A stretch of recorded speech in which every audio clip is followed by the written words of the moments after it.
There are moments that nobody plans for. Moments that walk onto a set dressed like something ordinary and then pull back the curtain and show you something that no producer, no writer, no host with 14 years of experience could have scripted. Steve Harvey had learned, after more than a decade of hosting Family Feud, that the show had a way of doing that. People came in thinking they were going to play a game and win some money and have a story to tell at Christmas dinner. And sometimes that is exactly what happened. But sometimes the cameras caught something else entirely. Something real. Something that had been waiting in the back of a family's life for years, maybe decades, sitting quietly under the surface of every holiday and every argument and every silence that lasted a little too long. And sometimes it surfaced on a game show stage in front of a studio audience, without warning, without permission, and without any regard for what was supposed to happen next. This is one of those times.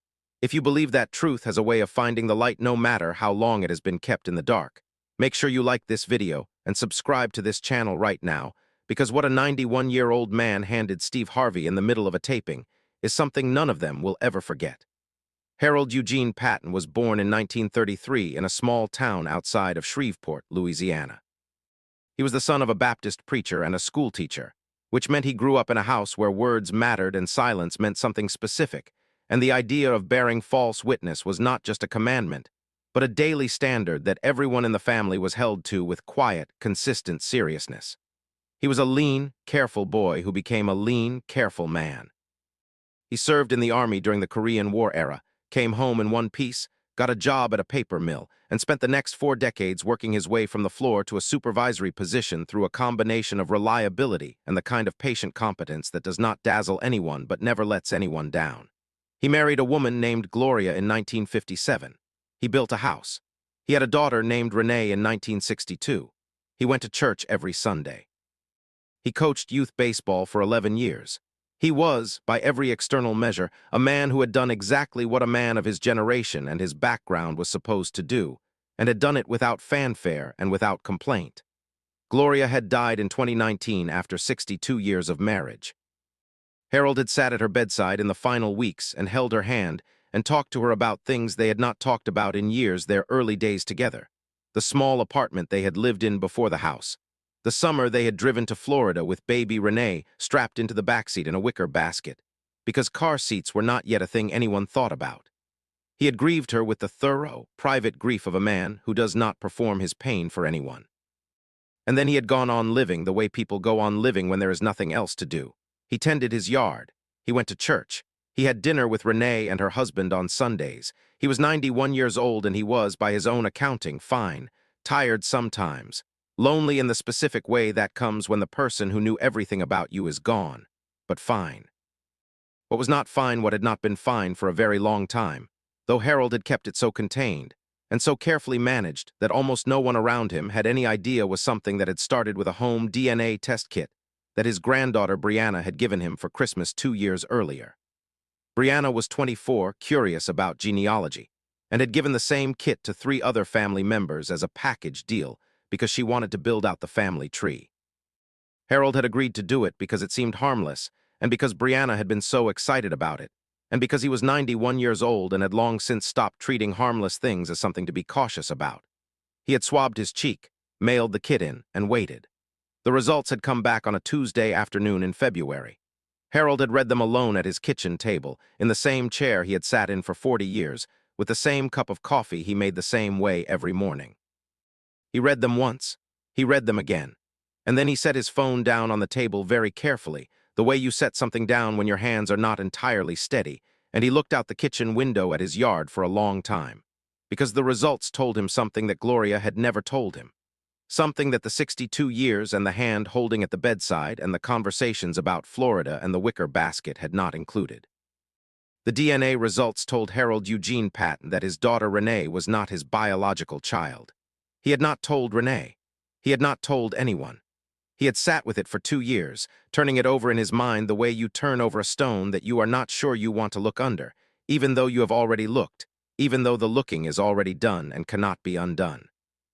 He had thought about Gloria every day during those 2 years, and the thinking had a different quality now than it had before, not colder exactly, but more complicated, the way a painting looks different when you learn something new about how it was made. He had prayed about it. He had argued with himself about it. He had reached for the phone to call Renee at least a dozen times, and each time had set it back down without dialing. He was 91 years old and he was tired, and he had decided, over and over again, that this was a stone better left unturned. That the life they had built was real regardless of the biology. That some truths arrived too late to do anything but damage. And then Renee had nominated the family for Family Feud as a surprise for his 91st birthday. And Harold had agreed because Renee was his daughter, and he would have agreed to almost anything Renee asked him, biology or not, because that was simply the truth of it. He had printed out the DNA results and folded them into the breast pocket of his suit jacket that morning with a steadiness that surprised him. And he had flown to Los Angeles with Renee and her husband and Brianna's younger brother Marcus.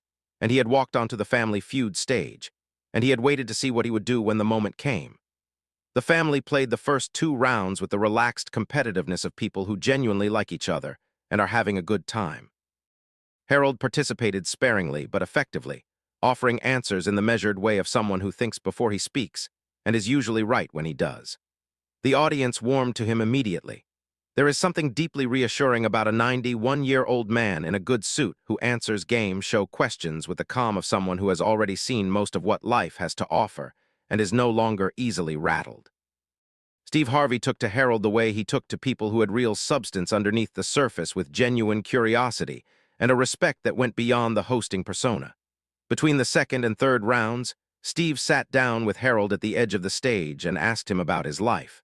Harold talked about the army, about the paper mill, about coaching Little League. He talked about Gloria. He said that 62 years of marriage to the same woman was the greatest accomplishment of his life, greater than anything he had done at work or in the community or anywhere else, and that he meant that without qualification. Steve nodded. He said, "What is the secret to 62 years?" Harold looked at him for a moment and said, "Forgiveness. You have to be willing to forgive things you do not fully understand. You have to trust that the love is real even when the situation is complicated." Steve thought that was a beautiful answer. He told Harold so. He had no way of knowing in that moment how specifically Harold meant it. There was a pause in the conversation, one of those brief silences that happen naturally between 2 people who have covered the obvious ground and are deciding whether to go deeper. And Harold reached into the breast pocket of his suit jacket. His hand was steady. He pulled out a folded piece of paper and held it for a moment without opening it. Steve watched him. The audience, sensing something, went quiet in the way audiences do when they understand that something real is happening even before they know what it is. Harold looked at the paper in his hand. Then he looked at Renee, who was standing a few feet away talking to her husband and had not yet noticed what her father was holding. And then he looked at Steve Harvey and said, in a voice that was completely calm and completely serious, "I need to show you something. And then I need your help figuring out what to do with it."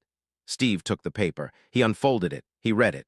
His expression shifted in the slow, controlled way of someone who is processing something significant and choosing not to react before they have finished processing. He looked up at Harold. He looked at the paper again. He looked at Renee, who had now noticed that something was happening and was looking at her father with an expression of uncertain concern. And then Steve Harvey did something that no one on the production team had ever seen him do in 14 years. He stood up slowly, walked to the edge of the stage, leaned over to the nearest camera operator and said quietly but firmly, "Cut. I need everybody to stop for a few minutes. This is a family matter and it needs a minute. Cut the cameras, please." The cameras cut. The studio went still. What the paper said was straightforward and devastating in equal measure. It was the DNA report, printed from the genealogy website, with Harold's name at the top, and the results laid out in the clean, clinical language that science uses when it has no interest in softening what it finds. The results showed Harold's genetic relatives, sorted by closeness of match. Renee was not among them in the category where a daughter should appear. The closest female match in her generation was listed as a probable half-sibling to someone else, entirely a thread that led, if you followed it, to a man whose name Harold did not recognize, and whose profile on the genealogy site showed a family that had no connection to the Patton family of Shreveport, Louisiana. In the production room where the family was taken during the break, Harold told the story he had been carrying for 2 years. He told it sitting upright in a chair with his hands folded in his lap, looking at Renee, not looking away. Renee sat across from him with her husband's hand over hers and her face doing the complicated, devastating work of receiving information that reorganizes everything you thought you knew about your own history. She did not speak for a long time after her father finished. The room was very quiet. Brianna, who was sitting next to her mother, was crying in the contained way of someone trying very hard not to make the moment about herself. Marcus had his elbows on his knees and was staring at the floor. Steve Harvey sat in that room with them. He had not gone back to the stage. He had not gone to consult with producers. It stayed because Harold had asked him to stay, and because some situations call for a person with gravity and warmth to simply be present, and Steve Harvey understood that about himself and about this moment. He did not say much. He asked Harold gently why he had brought the results today. Why the show? Why now? Harold thought about it for a moment and then said, I am 91 years old. I have been sitting alone with this for 2 years. I did not want to sit alone with it anymore. And I did not know how to start that conversation at the dinner table. He paused. I thought if there was someone else in the room, someone who was not family, it might be easier to say the thing that needs to be said, and to hear it. He looked at Steve. I am sorry for putting this on your show, Steve said. Don't be sorry for a second. Renee spoke eventually. She said she did not know. She said that with the plain, unpracticed certainty of someone telling the simple truth in a moment when they have no energy left for anything else. She said she had no idea, had never had any idea, had grown up knowing herself as Harold Patton's daughter in every way that she had ever understood what that meant. She said she did not know what to do with this information. She said she did not know who she was supposed to be on the other side of it. Harold reached across the table and put his hand over hers, over her husband's hand that was already there, and he said, You are my daughter. That is not in the results. That is just true. And Renee looked at her father, at the 91-year-old man in the good suit who had coached Little League and built a house and sat at Gloria's bedside in her final weeks, and she started to cry in a way that was not only grief but also, somehow, relief. The relief of being claimed. Of being told that the ground beneath you is still solid even when everything above it has shifted. The Patton family did not finish the game that day. The producers offered them the option to come back for a future taping, and they said they would think about it. Steve walked them out of the studio himself, something he did not typically do, and he stood at the door for a moment and said something to Harold that he said quietly and that only Harold heard. Harold nodded. He shook Steve's hand with both of his, the way men of his generation shake hands when they mean it as more than a formality, and then he walked out into the Lowe's Angels afternoon with his daughter beside him. The story became known gradually, not through a formal announcement or a press release, but through the way things become known when multiple people who were in a room carry it with them into the world. Several audience members spoke about what they had witnessed. A producer who had been in the room gave a brief, careful account to a journalist she trusted. And eventually, Steve himself spoke about it, in general terms, in an interview where he was asked about the most memorable moment in 14 years of hosting. He said it was not a moment he was going to describe in full detail because it belonged to a family, not to a television show. But he said that a 91-year-old man had taught him something that day about what courage actually looks like when it is not trying to look like anything. He said real courage is quiet. It shows up wearing a good suit, and it sits with something terrible for 2 years, and then it decides with complete calm that love is more important than the secret, and that the person on the other side deserves the truth even when the truth is hard, and even when the person who kept the secret is no longer alive to explain themselves. Renee Patton spent the months after the taping doing something she had not done in several years. She talked to her father. Not the Sunday dinners, not the obligatory check-ins, but real, long, sitting at the kitchen table conversations of the kind that had been rare between them since Gloria died. They talked about Gloria in a new way, a more complicated way, and Harold found that talking about her more honestly made him love her more rather than less, which surprised him and also did not surprise him at all, because he had loved Gloria for 62 years, and he knew that love was not a simple thing and never had been. Renee told him in one of those conversations that she had thought about looking up the man the DNA suggested as a biological relative. Harold said he would support whatever she decided. She thought about it for a long time and then decided not to. She said, I already know who my father is. Harold did not say anything to that. He just looked at his daughter across the kitchen table in the way that people look at someone they love when the love is too large and too plain to need any words at all. Brianna finished building the family tree. She included Harold at the center of it, where he had always been, where he would always be. She framed a copy and gave it to Harold for his birthday. He hung it in the hallway next to the photograph of himself and Gloria on their wedding day, the one where they are both 24 and looking at each other instead of at the camera, and where you can see, even in the old photograph, that they are telling each other something. He looked at that photograph every morning when he came down the hallway, and he had looked at it every morning for 60-something years, and he kept looking at it. Because the photograph was still true, all of it was still true, the complexity did not unmake any of it. It only added to it, the way a good story always has more layers the closer you look. Harold Eugene Patton was still alive at the time this story was told. He was still going to church. He was still tending his yard. He had started going to Renee's house for dinner on Wednesdays in addition to Sundays, because the Wednesdays had been Gloria's idea, something she had mentioned wanting to do more of in her final year, and Harold had decided that was a good enough reason to start.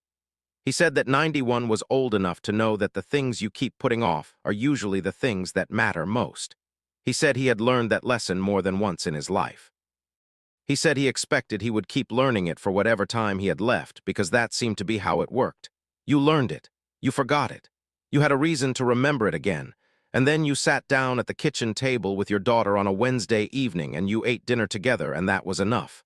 That was exactly enough. If this story stayed with you, if you believe that love is a choice we make every day, and that real family is built, not just born, please like this video and subscribe to this channel. These are the stories that remind us what it means to hold on to each other when the truth makes everything complicated, and to hold on anyway.